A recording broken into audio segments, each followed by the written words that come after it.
ultimate racing where champions are built. Alrighty, good morning, everybody. Welcome back to the Lefties Lunchtime, or Lefty and Max, Professor Max. Good morning, we got her. We've seen some awesome, not lower finals, but 16 finals, 8 finals and quarterfinals today. We just saw an exciting race to the end. Man, this has been, we've been here for 6 days. We're on the 7th day. It was getting exciting yesterday, but now the excitement's up. My heart's racing. I got butterflies in my stomach. I couldn't sit down. I was looking over the rail. I was looking at the screen. I was looking at scoring. Now I'm getting excited. Oh, yeah. Now is the time when the racing's on. Now is the time where sort of the big names drop or go forward. Yes. We saw there in the already in the 1/8 final, Joe Bornhorst was out. A lot of fast Europeans out. Hampus Berry dropped out. And then in the quarters, obviously, one of the biggest names, Ryan Lutz, dropped out. Good race, though. Very good race. He went all the way down to the last lap. First quarter was a bit more drama-free. Yep. But second quarter, that was for the first one as well. Big mover, Spencer Rivkin, bumping up from the 8th final, having a vicious scrap. Speaking of Lutz, we saw Rivkin and Lutz come together at a hard clash here in the Rumble Strip. I felt Lutz was a little bit too nice in some of his things that he done. I didn't think he had to give back some of those positions. But that is kind of how Lutz is. Then we saw an awesome scrap to the end between Mayfield. I mean, that was just a good race altogether. The young Josemi Sanchez, who honestly kind of has flown under my radar the entire weekend. I know he was fast at the Euros. We saw Hotton runner kind of take a lead that final. That kind of happened to both the quarters. Rose took out in the A leg. Jona took off in the B leg. Runaway wins, but the fight for the bump, that was the real battle.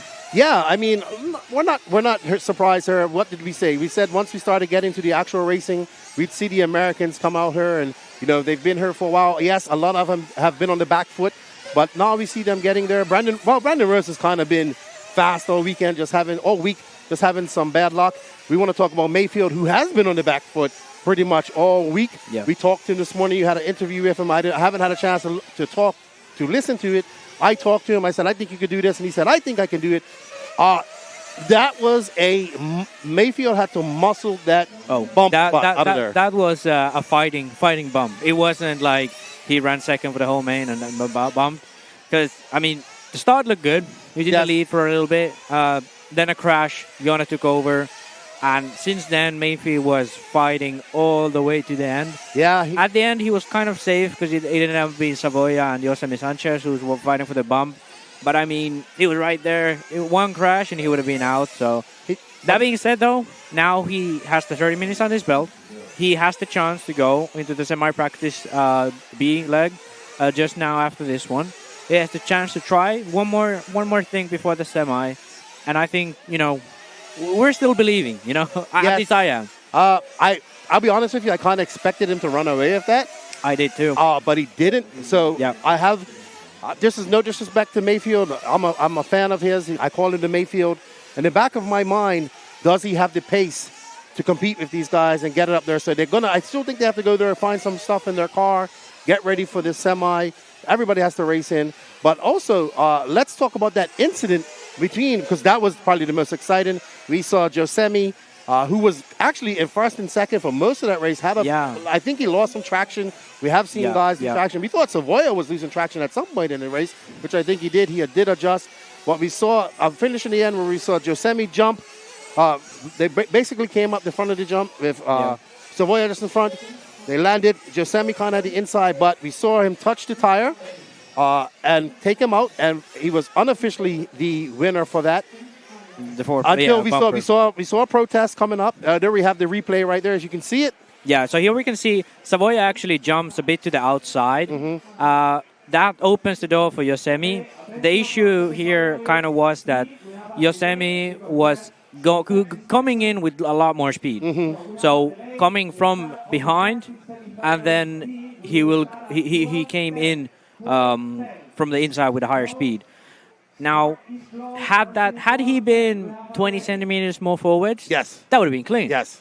But the issue here was that he hit a rear tire of Savoia, and that's sort of the edge of the rules where if you hit the rear tire, it's kind of clear that you are the one who caused the incident. Basically, if they had landed like this, it would have entered Josemi. Unfortunate for Josemi, we saw the obviously I would protest that too. Yeah. We saw the people, the Matrix people, and everybody protesting that.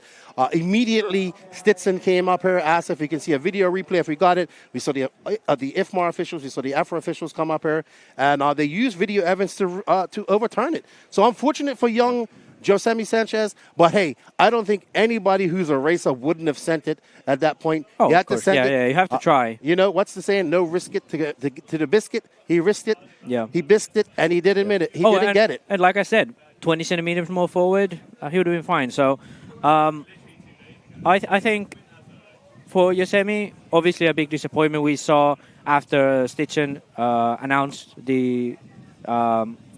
that the position would be reverted.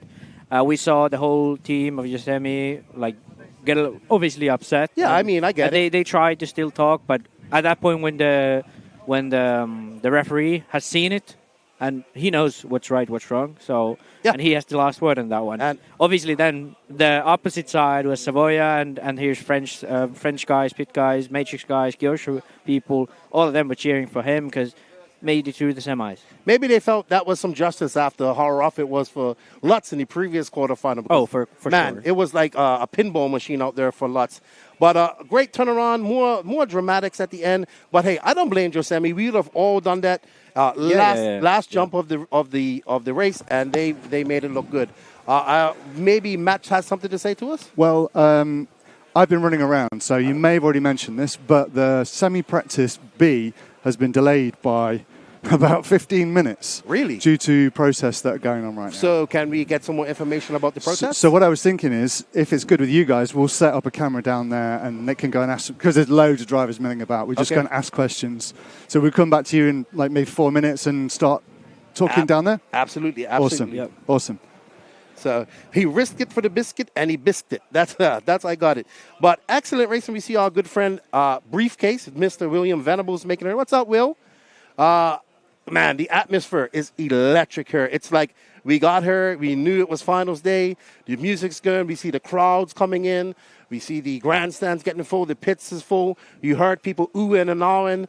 Man, it's going to be interesting. I think, to me, honestly, out of all these guys, Brandon Rose looks most solid out of the bumper or uppers. And you know how? Yeah, I think Yono was great. Right? I think one point I want to raise, because we still have a little bit of time, is it's not unfamiliar for the guys from the quarters to bump to the main. For example, at the Euros, Josemi was one of the guys who made from the quarters, same as Robert Battier, same as Barufalo. All of these guys made it from the quarters at the Euros. Here we have Rose, we have Yona, even Mayfield, all those guys. And the semi-drivers have the semi-practice, and you can get a feel for your car. But it's completely different having a proper race, because the adrenaline's up, you're focusing on your race, and having that feeling going into another race, there's a saying, bumpers bump, and that's the number one thing at these races. We saw Johnny Skidmore bump from the quarterfinals to the semis to the final. Yeah, 2 years 2022. ago. Yeah. Rifkin has 2 30-minute finals. He's got an hour's worth of practice. He's got an hour's worth of testing tires. Not surprised there. We know Rifkin is a two-time two-wheel drive champion, two-wheel drive, 8-scale Raw national champion. He is actually a very, the class of driver that we expect to be in this. Yeah. I'm actually, out of him, out of the guys that aren't up the top, they're like, Brandon Rose obviously ran away with it. I think that Rifkin's looking very solid to have a very good semi performance. So if you wanted to know what happens in the semis, actually, so they take the top 6 from each semi A and semi B. They go straight through to the A final.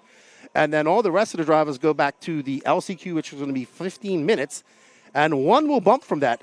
As we saw in 2022, Dakota Fenn, who had a flame, I think he blew a plug in his semi while he was in a bump position. I can't remember exactly what it was. But have to go to the LCQ, start last, and he actually came through the field and won that.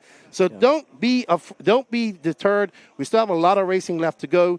We can see if your favorite driver in the semi does not make it, he can make it through the LCQ. I think we have Nick there. We're going to find out. It looks like I think our producers are saying we can go down and find out what all the protesting is about. We're going to send it down to Nick.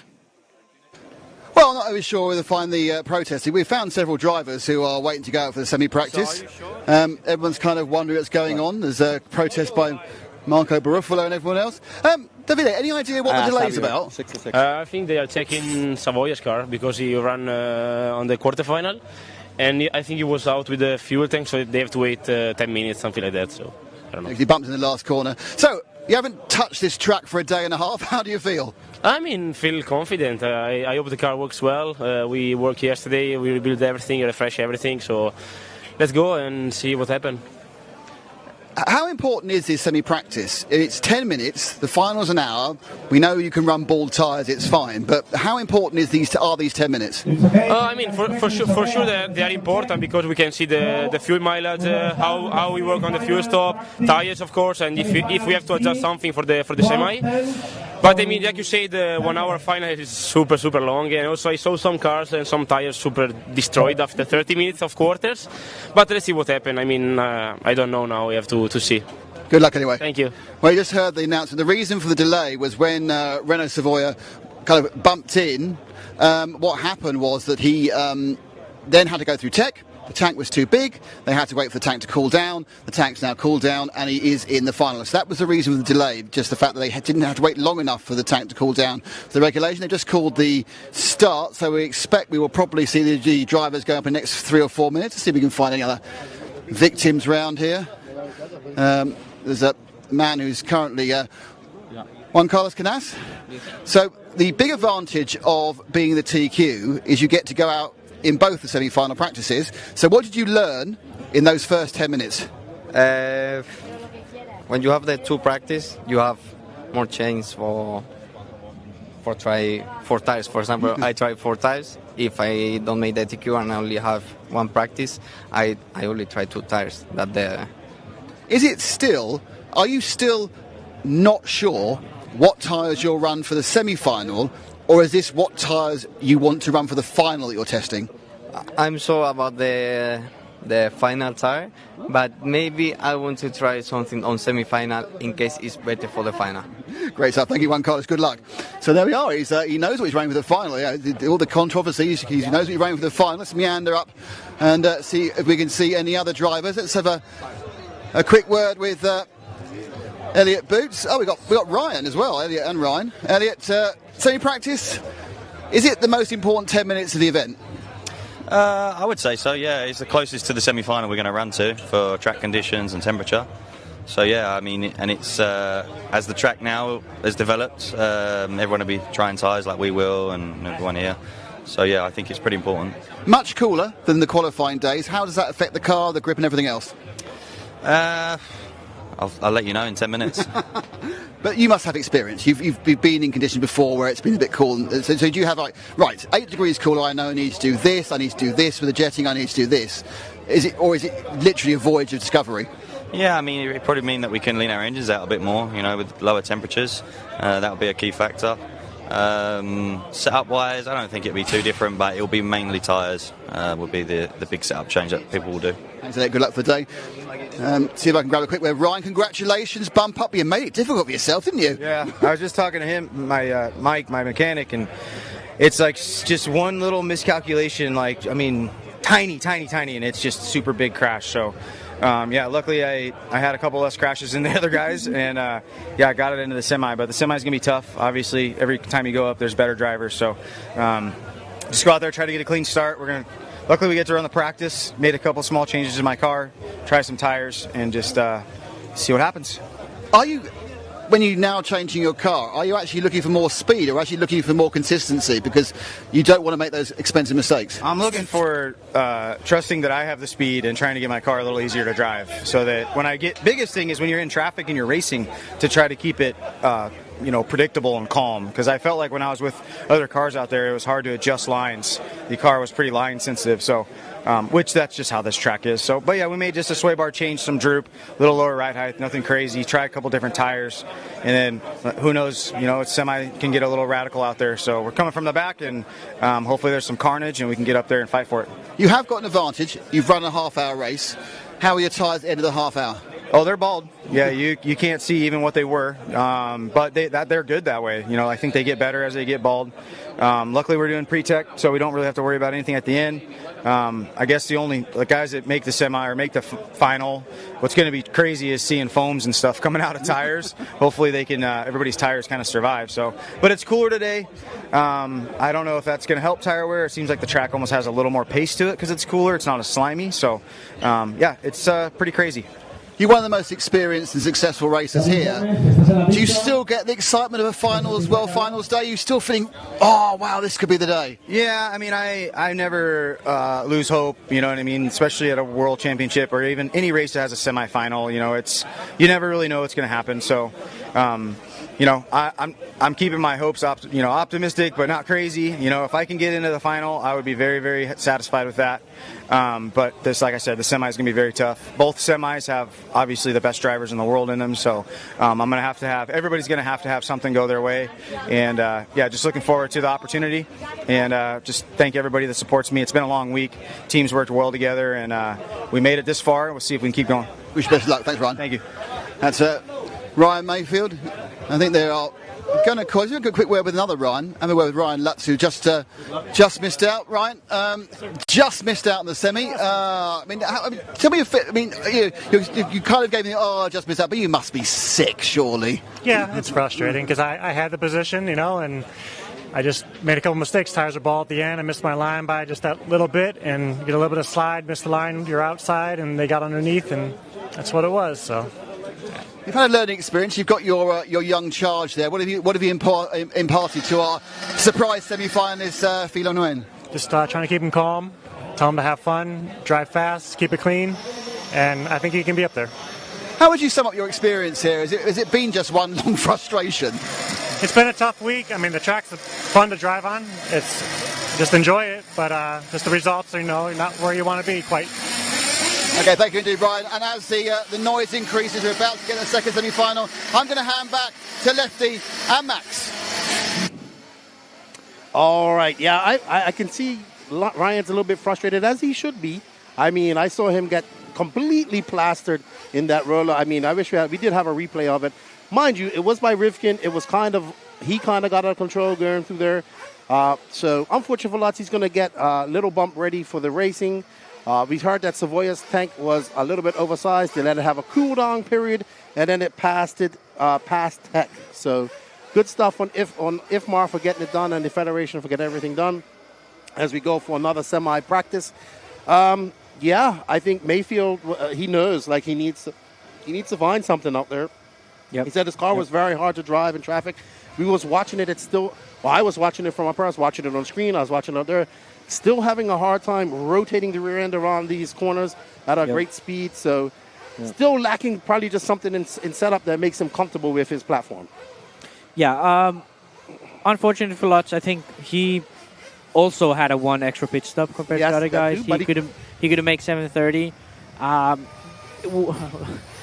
mean, ifs and if, always. But I mean, without that extra pit stop, he would have been in. There would have been no question about it.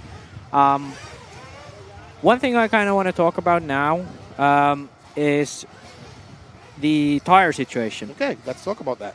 Because I've been asking around a bit, and it feels like it's only clays now. Really? That's what it feels like. I talked to some guys who went out with regular softs. Mm-hmm. They said it absolutely sucked. No steering whatsoever, no grip.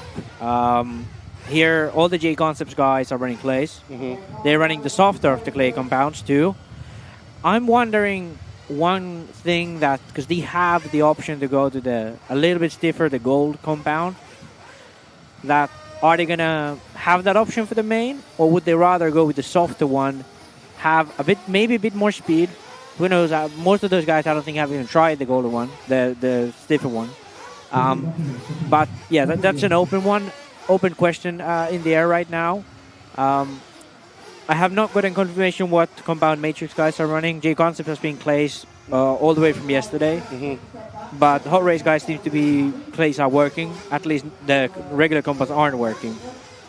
Hot race also has the option these days to go to hard clay compound. But at least before, it has been significantly slower. So it's going to be an interesting one if someone's going to choose a stiffer compound for the 60-minute final in hopes that the tire will last longer. But the downside could be that the grip of the tire is still worse. And we all know that clays work when they're slick. So you're going to be really fast with the clays even though they're slick. There's a little bit of dust on the track, but at the end of the day, it's not enough dust where you'd lose so much that you would lose so much that you absolutely need the thread. So right now it looks like it's going to be the clays for the whole way through. That being said, I do think right now J Concept's looking really strong in terms of tires. From looking at the bump ups, Rose and J Concepts, Rivkin and J Concepts, Jona and J Concepts. A lot of these hot race guys like Barufolo had a tough time. We saw Sankatine near the end of his run lose pace. Exactly. So. And similar story with Savoia. He was struggling quite a bit throughout. Obviously, we don't know his specific compound, but yeah, right now J Concepts actually seems to be the best tire, at least for the 30 minutes. Yes. From what we've seen on track. That being said, now when we go to these top heats, that could change. We should actually look at what the X-ray guys are running. I should check that now that we have the chance. But here's what I'm thinking about, right, Max? Who's very good on both tires? Well, the guy you like to win. Yeah, I mean, Ongaro's really good on both tires, but the funny part about this whole thing is Ongaro's probably going to have the most tires at the end of the run. This is true. The way he drives. Well, we've seen that. We saw that Buggy land last year when him and Canasta were racing, and it looked like Canasta's going to run away with it. And it's just kind of like we thought that Ongaro was losing his tires, and then he came back. Yep. So we know that Ongaro can go equally as fast on ball tires as he can on tread tires. We know Ongaro's good late in the game. Are we going to see Juan Carlos Canasta adjust this? But first, we're talking about all this. We're not even sure if Davide Ongaro and Canasta are going to be in the finals. Yeah, so, but I mean, tire strategy will play into this already in the semi. We will have, as we heard Mayfield say, you can't even tell what tire it was. Yes. And I had few guys, I take pictures of few guys who ran a qualifier and the 20-minute final yesterday, and it was absolutely bold. No thread on any part. Even the sidewall had worn down, so it was hard to see which text there was. Yes. So I think even in these 30 minutes, like we saw already with Sanketin really losing pace till the end, there could be big changes at the end of the semis, and we have to be sort of prepared for that. To seeing someone take off in the beginning and then slow down at the end or come through the ranks downwards, and some people coming up. And I think the tire games are going to be a really big part of who is going to bump to the main two. Like last year, 2 years ago, Dakota Fendt, he chose the wrong tire to the semi. And that was the issue. He chose the wrong tire to the semi. He wasn't brave enough to go to the clays early on. And that's what caused all that drama and he going through the LCQ. Yep. And then he went to clays and he was there. He was right there at the fight for the win at times too. So tire selection now for the semi is going to be key. There are going to be guys who should be in the main in terms of pace, but they're going to choose the wrong tire. And right now, it's hard to say which one is actually the right one. Yeah, we've come all this way, and we still don't know which tire is the best one. It's only been 7 days of racing. Yeah, I mean, but that's because the track changes. Yes, so the condition changes. We don't have sun today. That's one thing, too. Right now, the B semi practice is starting. We have a bunch of these guys trying tires. The interesting part about these semi practices, you see a guy running yellow wheels that never run yellow wheels because they're testing stuff out. Yeah. So let's talk a little bit about the semis individually. Yeah. Like which guys are going to be in which semis. We should probably start with the A semi. So A semi, we obviously have the number one guy, Juan Carlos Canasta. Who you feel, if you want to go, Max's feelings is that Juan Carlos Canasta has already shown his cards. He's already shown his maximum pace, and he's going to go. We was talking about in our preview where you think Ongaro is hurling back. I personally think that Runnerfolk and Boots are hurling back and have something, their trump card to play as well. I agree with you on Ongaro, but one of the guys that we can't count out, two of the guys we can't really count out of this is Coelho and Dakota Fendt. So Max is getting, actually guys, Max is getting distracted. He hears cars out there, so he can't focus now. because he's looking at him. Yeah. I personally think that Ronald Falk has something left. I think Boots has been very quiet. He's kind of been very subdued. And then, of course, we all know that Dakota Fenn is probably one of the fastest, if not fastest, all-around drivers in RC right now when it comes to off-road. Yeah. We wouldn't be surprised to see if he is up there in a dark horse as well. But it's very, very touch and go at the moment. We'll see. Yeah, yeah. And just looking here down over the railing, a lot of drivers testing different stuff on their cars. For example, Davide Ongaro, I think this is one of the first times of the weekend we see him the Lexan wing. He's now coming in the pits. A little bit of an engine tune for him. So people are still testing car. People are testing tires. A lot of things going on right now. Canas obviously was already in the previous one running, and now he's running again. So up to semi-A, I think Canas, Coelho, and Boots, Fenn, those three should make it. Like that, to me, those are no-brainers. So as long as they keep it together, they should be in there. Behind them, Figueiredo, Polito, and Skidmore. So that's the top 6 starting for the A semi. I think of those, maybe Figueiredo you could put in the sort of a sure bet category. But from Polito, Skidmore, care of Berton onwards, that's all to play for, in my opinion. Yeah, I agree. We can't really pick anybody from that. Yeah. Why I picked Joao? Because, well, Joao has a very similar type of surface track at his house. And his local track is the Buggy Arena.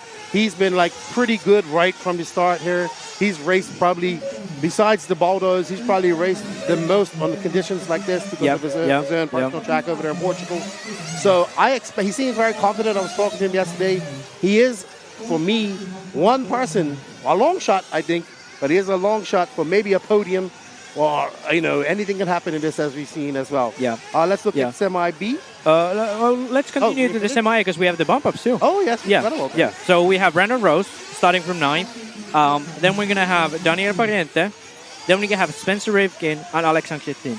So I think, actually, if we look at these names here, as we said, the top 4 seems quite secure. But we have, Polito, Skidmore, Carup, a 10-scale guy, Polito. He's good on speed, but not always there. And I think, if anything, this might be the easiest semi. Because we always talk about this. We always say which one was the easiest semi, which one was the easier quarter. So I think, actually, Rose and Rivkin, they have a really good chance to bump up from this one. They have a really good chance. I mean, I think that Brandon Rose has been very solid all week, just missing out on, there's positions that he needs to directly go into the semi.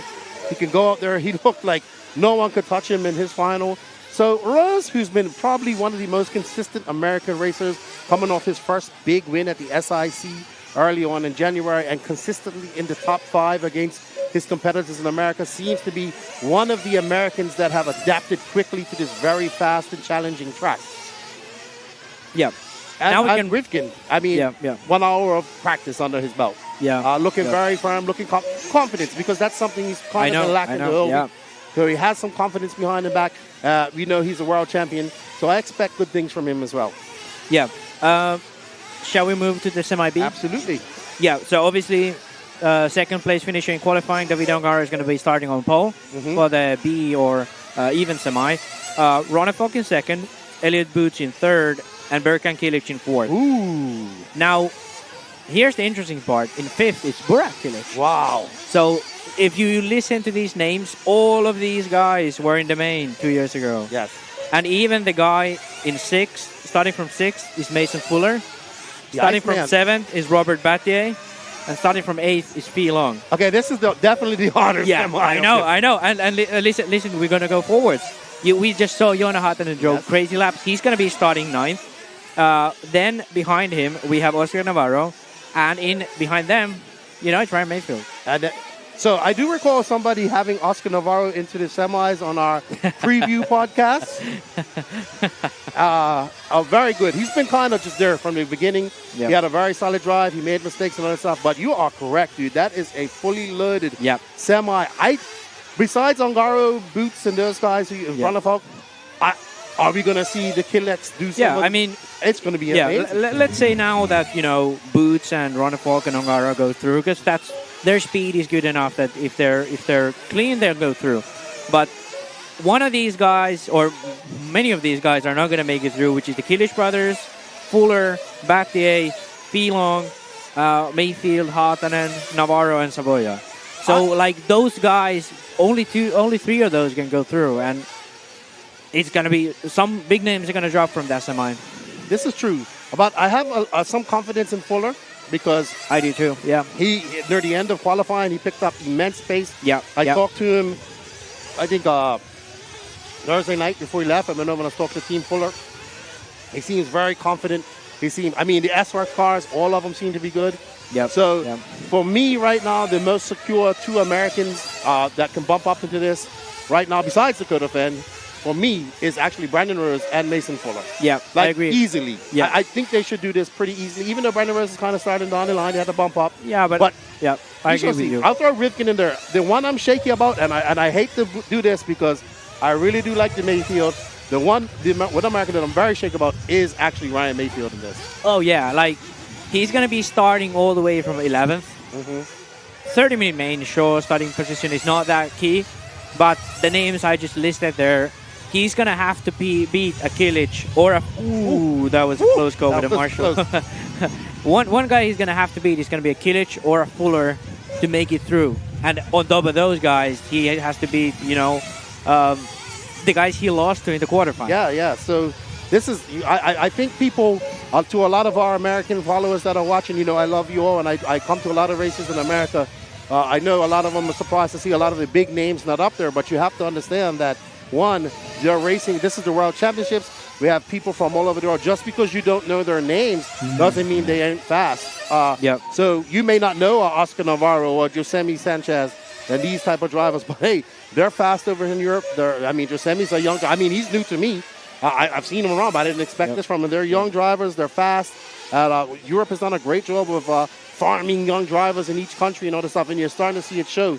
While we expected the Americans to come here a lot more confident and to be on the front foot as we have a dust storm coming our way. I think that was the big surprise by most American race fans is how much they've been on the back foot. But what you have to understand at the same time is that over the last 2 years, that these young racers have been getting faster as well. Yeah. But that all being said, the B semi is going to be brutal. There's going to be some hearts broken there. There's going to be tough fighting. I think the fighting between Ongaro and Ronafog is going to be interesting. Yes. But I also think, Canasta and Coelho, that's going to be interesting too. We don't know really Boots. You keep telling me Boots has something in his back pocket. So here's what I think about Boots, right? So as we've talked about many times on the podcast, how Boots has rejuvenated his career in the last year, and he's had impressive performances. We do know he came second at this track here in the Euros last year. What I see in Boots is the same thing I see in Ronafog, which is quiet confidence. They haven't necessarily been okay, Ronafog was near the top during practice and whatnot. Yep. Boots has been consistently where he is pretty much the entire run all week. You go up to him, he looks relaxed. He's, and like he has something in his back pocket. Now, maybe I'm just a conspiracy theorist. Maybe I'm just I am crazy, that's for sure. Yeah. I'm definitely crazy. But I just feel that both him and then when I go talk to Ronafog, I feel the same confidence. We was talking about this with our title sponsors last night, Laterra Racing, as we had dinner with them. Thank you to Kim and Martin, his wife, and Klaus for the good time last night. As we talked about it last night, Kim and I seem to have the same thing. Like, they know Ronafog. I know Ronafog. I've known him over the years. I think that him, Boots, they're just not showing their full cards yet. You, on the other hand, think I'm completely crazy and conspiracy theorist. But I think, as you said, Canas has shown his full speed. We saw the full epitome of speed from Canas, I think, in Q6. Yeah. Right? Yeah. We also we haven't seen fully what Ongaro can do. No, we haven't. Yet. Yeah. So I think he's there as well. But also I think these guys are holding back. Coelho, we've seen him have his pace. Yeah. We've seen Coelho be very fast. We know he can be fast. But he needs to limit those mistakes because that's what has caused him not actually TQing or not taking TQ of this race. So I think a lot of these drivers have their trump card in their back pocket. They have to wait to the finals to show it. And we'll see what happens because all of them still have to bump in. I'm expecting. I mean, if the quarterfinals are any significance to what the quality of racing that we've had, and also we had great lower finals yesterday. I think I hope in my deepest passion for RC racing that we see 2 great semifinals, an excellent LCQ, and then an excellent 60-minute final with a battle to the very end with lots of ups and downs and dramatic finishes and everything else. That's all we can hope for as racing fans. What we don't want as race fans, I'm sure the person who wins it is a complete walkaway. Yeah, that's exactly. And I think we're actually looking pretty good to have a fight for the win because Canas and Ongaro and Goelho have been so closely matched so far. Now, I feel the only guy who can really walk away with this would be Ongaro with the current situation. But I think he has had some issues with the starts this year. So let's hope he has a slow one again. So we have that, mid-race battle going on. We've gone through the semi-practices. People have tested the tires. People have tested their cars. Now it's going to be a lunch break for them. Yep. They're going to prepare cars again for the semi. They're going to have 30 minutes of racing. And then we're going to see who's going to be the top 13 going to the main. I think we have semi-B practice over and done with. I think we're going to go for a track walk with Nicholas Damon. We are. We have loads and loads of comments been flowing through. Never, ever has there been so many viewers during a semi-practice, I can tell you that. Usually everyone goes away for lunch, but more people have joined to watch this. So It's been fantastic coverage. So much appreciation for Max's man bun as well. So many people appreciating Ongaro and shouting on Ongaro. I want to see more flags. I just want to see flags throughout the semis, flag emojis in the comments. How cool would that be? Oh, your country. Yeah. Put your country in the... That's actually a good point. We haven't even talked about that, but there's so many nationalities. Just looking at the B semi now from the list, we have Spain, Portugal, USA, Portugal, Italy, Great Britain, Denmark, Italy again, USA, Spain, and Italy. So, Italy and Spain are there more, but there's all across the world. Sadly, no Asians this time. No oceanic countries here. But the Europeans, the Americans, all across, really strong. Which we expected. 2 biggest markets in RC, 2 fastest group of racers we see. And we always love to watch when the best get to race each other every 2 years at the World Championships. So I think we're ready for our track walk. So, we have flags flowing. We've got Austria, we've got America, we've got Sweden. Keep them coming. Coming up in this lunch period show, we are going to go walkabout with Lefty and Max. That's going to be awesome. But before that, we're going to go to a quick break, and then we're going to have Nick Damon doing a track walk. So we'll be back after this.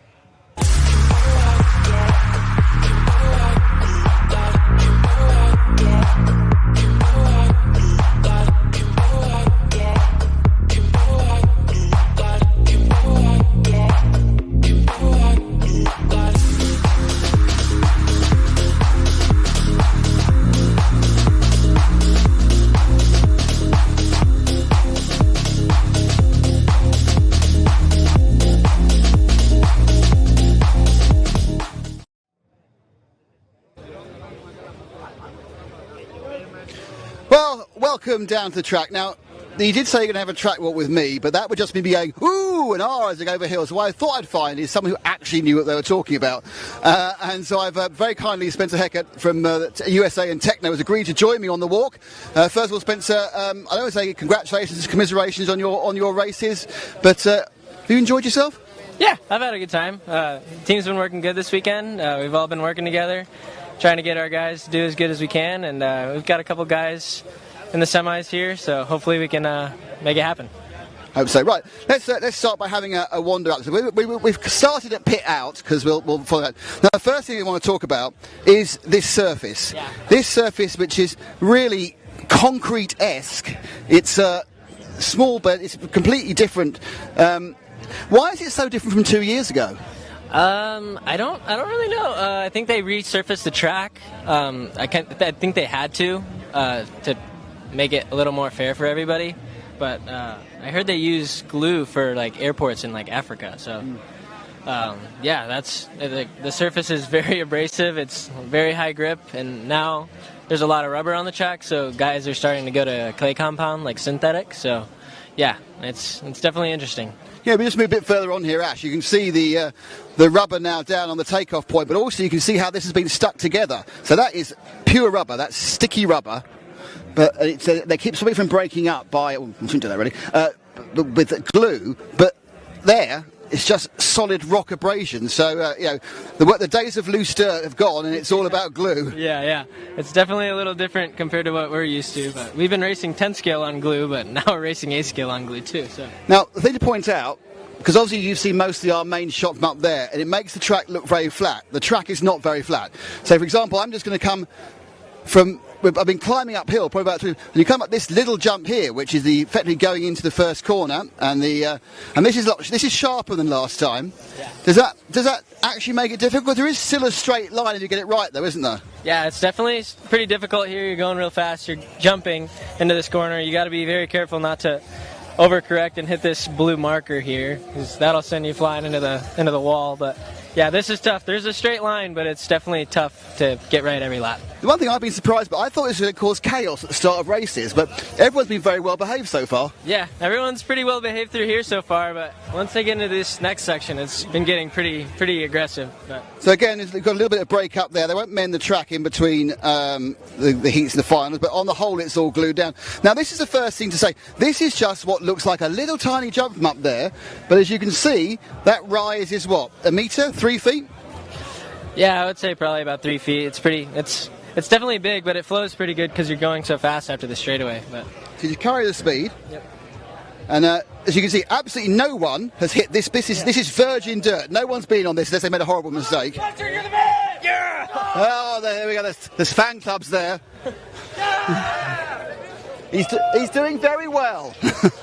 And this is the landing strip. So when you come on the landing side, again, that's where the stickiness happens. So where are you aiming for? Is it anywhere, or is it a better place to be on the track on this landing? Definitely probably like right there where that little black circle is. You kind of want to sweep this really good, carry a good apex. But you got to be very careful to not go too far wide and land in the outside the pipe. Yeah, there's a lot of people who've been riding the pipes. And it costs you a lot of time.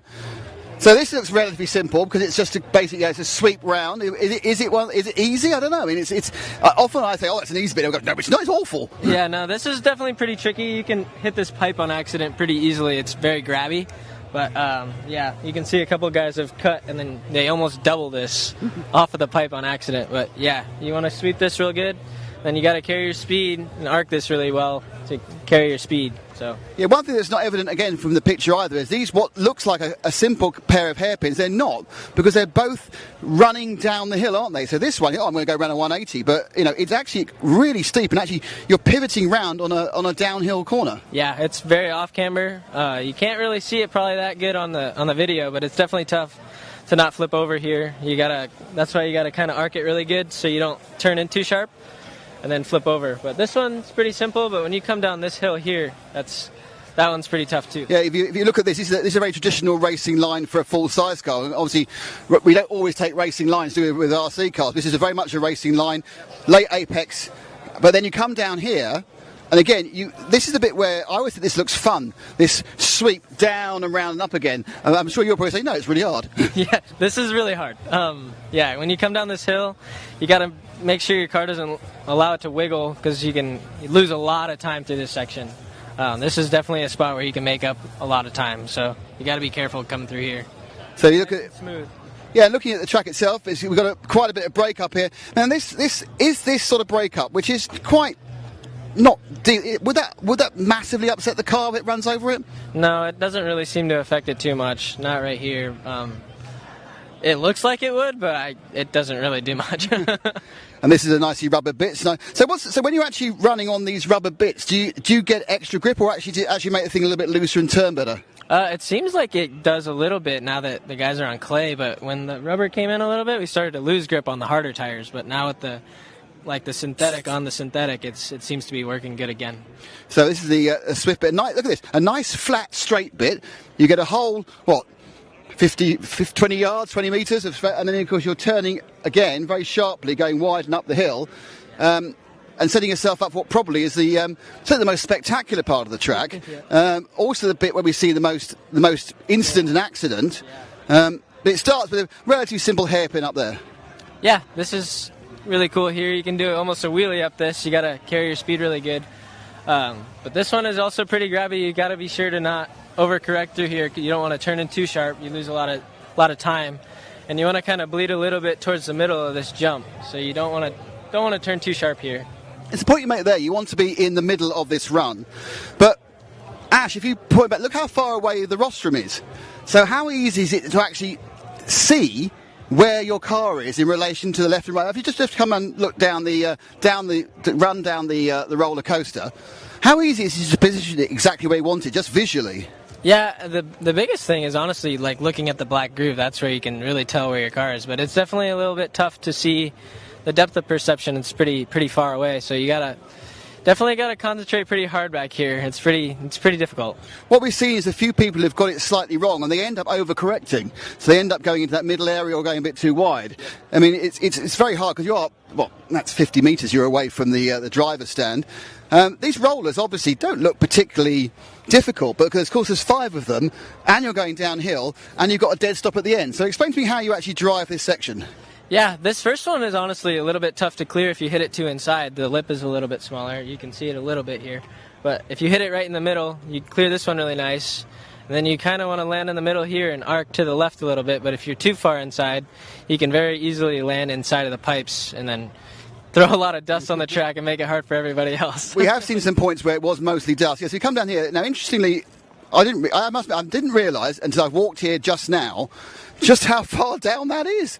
That is really, really steep. That's 5.5 meters, 5 feet, I'd say. Yeah, it doesn't look quite as gnarly as it is, but that's a pretty big jump. I mean, it's far. And it's definitely a tough landing to not flip over, because there's kind of a knuckle, and it's very easy to flip off the track. So again, you're actually flying this bit here. Just like I've got grip in my shoes. And this is the landing area. This is where all the excitement happens. Because what you're trying to do, I take it, is you're trying to just land here. And I take it you're full brakes? Yeah, you got to be careful not to land here on full brakes, because you'll go off this drop-off right here, and then you'll flip over. But yeah, this is the sweet spot right here. Full brakes, and then you really want to try and stay on the apex here and not go too far out wide and get in the dust. Yeah, I mean, we've seen that quite a lot, but also we see people who kind of take 2 bites of the cherry, get too much grip. Is it sort of, because of the way the car's kind of unloading and loading with the weight, the landing, does that make it unpredictable in turning? Yeah, this is definitely probably one of the hardest corners on the track, just because it's so fast after this double and you're carrying so much speed, it's hard to not flip over, and then sometimes it's very unpredictable because there can be dust on the track. You just don't really know how much grip you're going to have every lap, especially if somebody went in the infield, so it's definitely pretty tough. So sweeping round now, it comes. You come onto we call it the patio section, the rumble strip. This is actually printed concrete. Actually, it's not. It looks like tiles, but it's actually printed concrete. How does the grip change here? I mean, obviously the whole thing is very hard packed. Is it actually any different when you're actually on concrete? No, this seems to have stayed pretty consistent. The grip up here, it doesn't seem to be too changing as far as the grip levels, but it's definitely pretty tough to hit your marks every lap here. It's especially coming up here, you don't want to traction roll. It's just got to really carry your momentum. That's the best thing there. And then you come to the most random part of the track, which is the rumble strips, which are 1, 2, 3, 4, 5, 6, 7 of them. Now, what I've noticed from 2 years ago is, on the whole, everyone's kind of got the idea better, but you get slightly to an angle and the whole thing goes wrong. I mean, how are you coming around every lap going, oh, I hope it works? Yeah, you kind of are still turning a little bit when you come into this, and then if you go a little bit, like you can see where most of the people are, but if you stay towards the middle outside, you can carry a good line at the end. But some of the guys are going double, triple at the end there, and that's pretty dialed if you can do that. The strange thing is that we talk about massive jumps and massive whoops. These are what? Half a foot, 20 centimetres, but they cause all the trouble. Yep, yeah, it's because they're so tight together. It's a high-speed section, too. You got to really kind of carry your momentum, but if you go too fast or too slow, it ends pretty bad.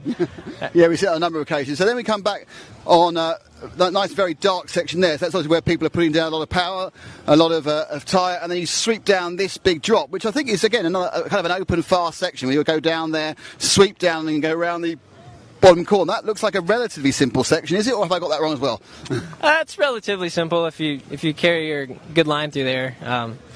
It's honestly probably one of the easier parts of the track, I would say, but it's definitely high speed when you get into that bowl over there. I mean, that's the thing really about this entire track. The average speed is really, really high, isn't it? It's a big track, but you're covering a lot of distance because you're going very fast. Yeah. It seems as if if you carry a better mile per hour, if you blow a line a little bit, you're better off to just carry your speed than stay like right on the pipe. It seems like it definitely seems like you really gotta work on carrying your momentum. So we're going to come around the Contramark corner. That's a relatively simple one. We'll just take a bit of a shortcut because I'm old and I can't going to get too many steps. That single just ahead of us, that looks relatively simple for a professional driver. Would that be fair? And then it's about a top and turn and then back on these two. Yeah, there's a lot of grip here, obviously. So you kind of, the single doesn't really seem like it would do much, but if you come to this a little too hot, you kind of high side a little bit and you can flip over here. But this is relatively simple. I mean, in these parts, really, it's just about keeping a line and avoiding any chance of grip roll, isn't it, really? Yeah. Like here, you want to really you have to sweep out here. Saw a lot of guys in the first laps when we got here, they stayed a little tight here and they would go straight and then you'd run straight into this pipe here. But there's a straight line, but you definitely have to come at it right. So we're in the sort of the section that's completely different from 2 years ago. This is kind of I call it the outer loop because it just goes off as far as it can. It's kind of in your favour with the camber here, isn't it? Relatively, we don't see much instant here, so I take it it's a relatively simple section. Yeah, it's relatively simple. I mean, other than you can hit this pipe here and hit the fence, but well, the fence is not simple. Yeah, other than that, it's not too bad. This corner is very grippy. You can kind of traction roll high side a little bit, but this is coming into one of the more simple parts of the track, I would say. So now we come to the redesigned area. I think we'll just skip this slide so we can actually see it from above. You end up with effectively a double chicane, both right lefts, a tighter one and a looser one. I mean, this one particularly, the first one, looks really quick and you can really flow it if you get the line right. If you don't, it's a nightmare. Yeah, this is pretty tough. I mean, this is all pretty easy. You just want to make sure you land in the right spot here. But when we came up the hill for the first time, like when we first got here, everyone was going into the drainage tile area because it looks a lot different than it is. You got to go a little more straight than you think, and you really got to carry your speed going up through there. It's very easy to hit the inside pipe here on this turn. So you've managed to get yourself through where? The hairpin, which is very nicely banked in your favour. That's next. And then you get this jump. Now this jump, genuinely, on the camera, that jump looks like it's like 4 inches high because it's right above us. But I'm going to kind of stand next to the side of it here. And there's a massive single. This is obviously where we had the coming together at the end of it with Sanchez and Savoia. So you can see this again is 4 foot or so. And you're flying, and then you've got to land and turn through the chicane. That looks particularly tricky. Yeah, the jumps kind of give you a false sense here because you're carrying so much momentum. You don't really have to go that much faster to make the jumps. But yeah, this one's definitely pretty tough. You can see a lot of people have gone on the inside here. It's a little more left than it looks. It looks pretty straight from the driver's stand. So you kind of got to be pretty careful not to go inside of this pipe here. But the chicane, it's pretty simple after, as long as there's not dust from people going in the infield. Or other drivers in front of you, yeah. I mean, it's a fast flow, again, right and left. And you can see the markings. To me, I think this track seems to have quite a lot of time where you're braking and turning. Is that true? It's a lot of turns, yeah. On the brakes as well. Yeah, there's quite a few more hairpins than last time. Last time the track was a little bit faster. I don't think there was quite as many hairpins. I think we counted like 11 90-degree turns, so it's definitely a little bit slower, but you're still going very fast and turning a lot. So you're getting towards the end of the lap now, and you go on this patio section, I believe actually is actual rocks rather than printed concrete. In fact, it is. You can see. Look, you can prove this now to Lefty Ash. Look, these are actual paving slabs. Look, with gaps and everything. That is a paving slab. I think the different colours have no different grip. It's just to kind of get into the end. Yeah, I think that's just for design. It just looks cool, but. Yeah, this is relatively simple. If you go a little wide, it's definitely looser off of the pipe there, and you can see as well there's people that have gone in the infield there. Oh, that dust has been raised several times. Yeah, it's a little dusty every once in a while, but there's some good grip right here, and then you come to this finish line here. So last turn, reasonably simple unless you're under severe pressure from someone. And I just realised that they've got kind of like little bits of plastic finishing line. So they've got if you look at the first one there, it's paint. The second one finished, but this third one, which I assume probably has one of the loops in it. There's 2 loops. That's the first loop. That's the backup loop. And this is actually plastic, which I don't suppose affects you at all. And then you've got a double to turn back and go up the straight. Yeah, this is pretty simple here, but there's been some pretty cool finishes here. This last section, it's had some really tight racing at the end of the races, which is cool. You get to see a lot of chaos at the end. There was chaos in the last race that was pretty cool to watch. But yeah, this double is pretty simple. You gotta really not overcorrect coming onto the straightaway here. But yeah, pretty simple. And then what should be the simplest part, which is the straight. My one question on this straight is how easy or difficult is it to make the pit entry? It seems a little bit sharp, a little bit driven in, but they haven't put the rumble strips. It's a short run in. Is it an easy one to make? It's pretty simple. It's not too bad. The only thing that's a little bit difficult sometimes is if you have someone standing next to you, their radio's a little far out. You can't see it super good from the driver's stand. That's pretty much the only really difficult part. And then the chicane coming out is pretty cool. It's definitely not quite like what we have in the U.S., so it's kind of cool to do something different.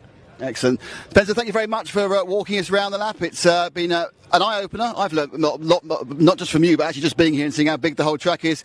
Yeah. Sorry you aren't taking part anymore in the championship, but you've got a few of your Techno teammates who are. Yeah. Spencer Hager, thank you very much. And that was the track walk. BeachRC.com, the racer's one-stop online hobby shop. Choose from all the popular brands and variety in stock with super fast shipping and great customer service. BeachRC.com still has the local hobby shop feel with all the benefits of the internet. BeachRC.com is the exclusive distributor for Ultimate Racing, S-Works, Pro Circuit Racing tires, Nitro Lux fuels, and Assault RC performance products. So fill up your cart and check out at BeachRC.com today.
At Ultimate Racing, we fuel your passion for speed and performance with our top-tier Nitro engines. Designed for precision, built for durability. Our engines are engineered to dominate the toughest off-road courses and push you to victory. From competition buggies to truggies, Ultimate Racing takes you beyond the limits. Get ready to power up, rev up, and race.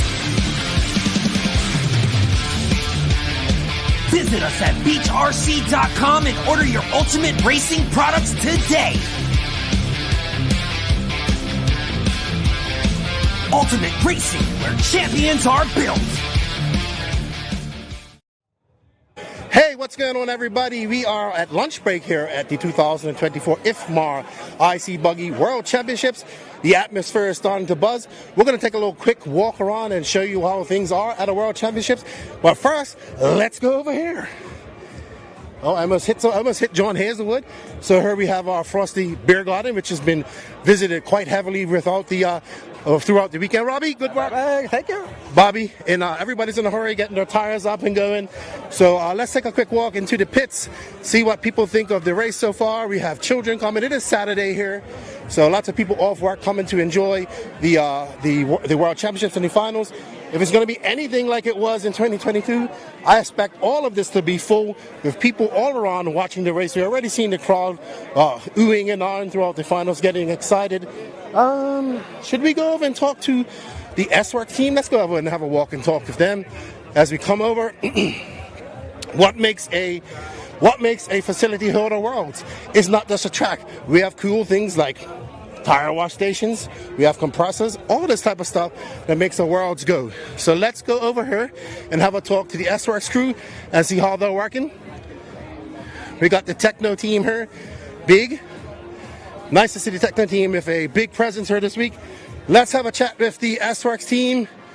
I think we're going to talk to Mason Fuller, who's trying to hide from us. Mason, you tell us what you did on your day off. Watched my brother race. So we went to the beach. So you just relaxed? Yeah, in the morning we went to the beach, and then he raced in the afternoon. And then got the car ready. That was pretty much it. What type of changes, what have you learned from your semis? What are you guys making, adjusting your car? You didn't get on the track yesterday. You got your 10 minutes in. What did you learn? My car was harder to drive in that, so we're going to go try and make it easier to drive for the semi. And we'll see, I guess. So you are one of the Americans who found some pace late in qualifying. How was you able to pull out those fast qualifiers? What changed in your program to allow you to do that? I mean, we just kind of got the setup down, and then I made no mistakes in the last round, so that was why I was top 10. All right. So do you feel that you can win this? The whole race? I mean, we'll just try and get in the main first and see what happens. Can you give us any idea, any clues to what type of tires you're going to go out in your semi? What did you test in practice? We just ran these silver overdose tires, new JC tire. Cool, man. Well, good luck to you, Iceman. The S-Works cars are looking great. I'm going to go over and have a talk with Brandon Rose and Camden Lime, who's looking kind of bummed over there. Let's take a quick walk. Mike Fuller's busy thrashing away here. Let's go over and have a quick chat with the man, the myth, the legend, and here's Mr. Rose. How you doing, Mr. Rose? We got Brandon Rose representing the state of Texas. Dude, great. Awesome quarterfinal. How do you feel? Hey, yeah, I'm feeling good. That quarter was really good. My car was really, really good. Made a few changes yesterday. Just that last qual, how I was kind of feeling, and I think we made a step in the right direction for sure. Changed tires, ran a new tire, the overdose, and they were really, really good. Felt a lot better than a little better than the Dirt Web 2. And yeah, just keep it clean, starting 9th, so hopefully there's some lap 1 chaos up there. We can sneak on up there. Tell us about this track. It's been a bit difficult for you guys. You were one of the Americans that were kind of on pace at the beginning. Needed a couple of good runs to get you right into the semis, but what has been the hardest thing for you adjusting to this track? Yeah, one of the biggest things is just the size, the depth perception. Our layouts, they don't really have like the chicanes as much. And with the depth perception and like the different style of layout, I think that's the biggest thing we just got to get used to. There's more and more track time, and more of the Americans came on top just because we had to get used to the track. It's not really our feeling at all. And then the grip level too. I mean, I'm 150K center diff. I was telling my dad, I've raced RC cars for 12 years. I've never been this high before. Right. So it's just all kind of different, all new stuff to us, but we're figuring it out slowly but surely. Awesome, man. Well, good luck. It was an impressive quarterfinal race for you. You got 30 minutes of practice, and do it for Texas, dude. Yes, sir. Team Texas. Awesome. Let's go have a talk with Camden Lime. Come over, XC Lime. I missed your final, dude, but I heard you was in the lead. Tell us a bit what happened. Yeah, I just went out on the wrong tire, and I had zero pace compared to the top 5 guys, so started off pretty strong and just tried to putt around and see how long I could stay in front. I knew out of my first lap that I wasn't gonna have the pace that I had going into qualifying. Bummed is an understatement, just because I had really good pace all week, and just 2 wrecks would take me out of top 12, top 15 runs all week. So I had a chance to make the semi and didn't even make the quarter. So it was a bit of a unfortunate thing, and then I just picked the wrong tires for the track this morning. And I mean, it is what it is. I'm happy with how I drove. All right. Well, I know your father, Tim Lyon's been watching. I know he's not feeling too well. We wish him a speedy recovery. It's been awesome to watch your progression. I know you're a little bit bummed, but I think you should enjoy the rest of your rounds. Cheer on Team America, and good luck to all the Americans. Yeah, good luck to all my boys, all the S-Works teammates, Brandon, Mason, Juan. Hopefully they can pull it out, Elliott. Awesome. Well, good talking to you, man. Good seeing you. All right, let's take a walk over to the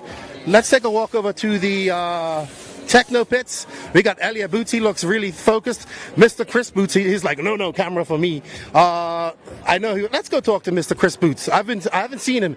Hello, Mr. Boots. Good to see you. Good. I'm fine, thank you. What do you think about this? Well, I think Elliot has something. I think he's not showing his trump card yet. I don't know about that. Yeah, I mean, the warm-up is really happy with. Trying some tyres. Yeah, I mean it's going to be hard. As you know, our track's really hard. Yep. The drivers, there's very little in the times. Yeah, it's going to be an exciting semis, I think. Yeah. He came second here. He's won a European Championship here. He's had a wonderful last year. It would be a cherry on the top if he could take this in. It would be amazing. Yes. Yeah, it'd be absolutely amazing. We just want to make the main, get into the main. That's the goal, you know, get in the main and then you see what happens. Absolutely. It's an hour around that track's going to be pretty brutal. Oh, yeah. Well, it's good to see you. I'll see you later at the Burgarden. See you later. Bye-bye. All right, let's have a walk over here. We got Mayfield just having a meeting with the J Concepts guys. We'll come back and have a chat with them. Morning, everybody. Let them have a chat. Let's go talk to Joao. I had some requests for mechanic interviews, so I'm going to talk to Truey, but he looks busy. Joao, I know you're busy. Yep. Quick words for us, please. We'll see how it goes. Happy with your practice? Not really. We chose the wrong tire compound, so we're changing now again. We got some info from the team drivers, so gonna probably go with the same as Robert, what he did on practice. So they look good. He felt, fast. So we'll see. All right. Well, boa suerte. Hablamos ahorita. Obrigado. Truey, I know you're busy, but we have been requested for mechanic interviews. I saw you a little bit of one of your last pit stops. You missed the loop, but you gained it. Was about some very lightning fast pit stops from you guys all weekend. Yeah, it's been good. The last one, I missed the car. Something cut my hand pretty good. And, didn't make the best of it, but no, it's been good. Car's getting better, so we'll see how it goes in the semi. As a former world finalist, you almost won this in 2008, coming there pitting for your boy Ryan Mayfield. No, he had to muscle that car around that track. What are you going to do to get his car better? Yeah, I think the car was probably one of the best it's been all weekend, drivability-wise. If it looks like he's pushing it, that's good. So make a few more changes in that direction for this semi and hope for the best. Awesome. Well, good luck, and we look forward to some of those fast pits. Appreciate it. Thank you. All right, that's Mike Truey. Let's go over to the Associated Pits. Let's see who we can find over here. I see Yuna Hotnen. Yuna, come here, Yuna. All right. Hello, HK. Yuna. Yo. Max is all excited about that win that you just had in your quarterfinal impressive drive. I am too. Thank you. Is that all we're going to get from you? Yes. So we're going to write Kimi Räikkönen today? Yes. What's your strategy going into your semis? Bump up. How do you plan to do that? Drive good. What changes are you making to your car? Nothing. Tires. Do you feel you can bump up? I do. What tires are you going on? JC. Can we tell a little bit more than that? Black round. Hard or soft? Not either. Bars or pins? Bars. Do I wish you good luck? I hope. Good luck. It was an impressive drive. Good luck. That's awesome. All right, let's go. Let's see who else we can talk to around here. I was looking for Angaro, but he has disappeared. So let's go over and talk to some of the people in the crowd. Why don't we... Ash, who's carrying the very heavy camera, as we try to find some people. I don't want to disturb these guys because they're talking. There's Mayfield having some strategy plans and whatnot. There's Miko Widdemeyer, who's had a good weekend, but his day is over. Let's go over and see what the crowd. Let's see what the crowd's saying as we come over. It's a little bit loud here, so let's go. Up into the crowd and talk to us. Hello, how are you?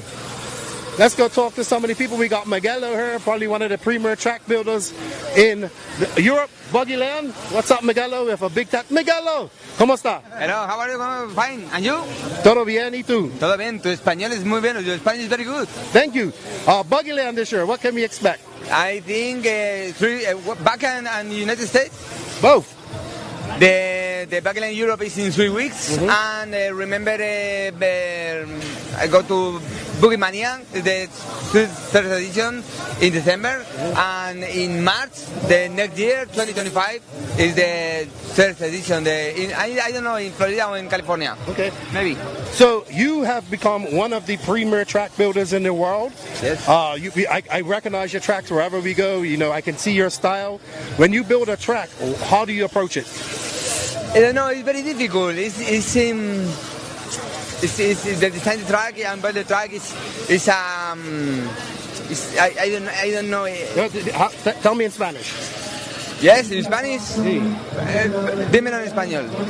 Yo pregunto, cuando tú vienes a una pista nueva, ¿cómo tú manejas eso? ¿Cómo la primera cosa? Porque tú tienes una forma para hacer una pista muy diferente de todo. Es diferente. My style es súper diferente al americano. Es más como F1, F1. Hay que destruir todo, hay que ver cómo pasa el coche. Yo soy piloto y creo que el secreto de mis pistas es que yo sigo pilotando y sigo probando las pistas. A mí me gusta que el coche tenga mucha trazada, sea muy layout, sea muy rápido, muy faster y sea easy, es un mix. Entonces yo creo que el secreto, la diferencia es que yo soy piloto de radio control. Okay, so he basically said he thinks one of the things that makes him different is he's a racer, and when he goes out, he does a lot of testing on the track. He wants to make sure that the corners are very very fast, and carrying a lot of corner speed. You know, we see your tracks at IBC. You did a beautiful job in Sicilia at Hungaroring, beautiful track. Like I said, you've come over. I've seen you with pictures of you with the tramper for hours and days on end, turning into obviously one of the premier track builder here in Europe, and we look forward to some of your layouts over in the USA. What, repeat please, in Spanish?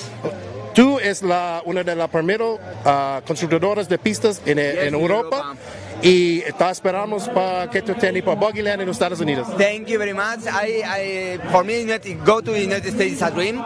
It's perfect for me. It's amazing, and I no puedo esperar. I can go out the return to Florida or California. Está bien. Thank you very much. Sorry for my English. Sorry, I live. Está bien. All right, guys, I've been told we got to cut this short. If you just pan out, you see everybody over here is getting ready to watch the semis. We're going to get back up and watch some of the semis. We hope you enjoyed this walkabout. Let's get ready to race. BeachRC.com, the racer's one-stop online hobby shop. Choose from all the popular brand and variety in stock with super fast shipping and great customer service. BeachRC.com still has the local hobby shop feel with all the benefits of the internet. BeachRC.com is the exclusive distributor for Ultimate Racing S-Works.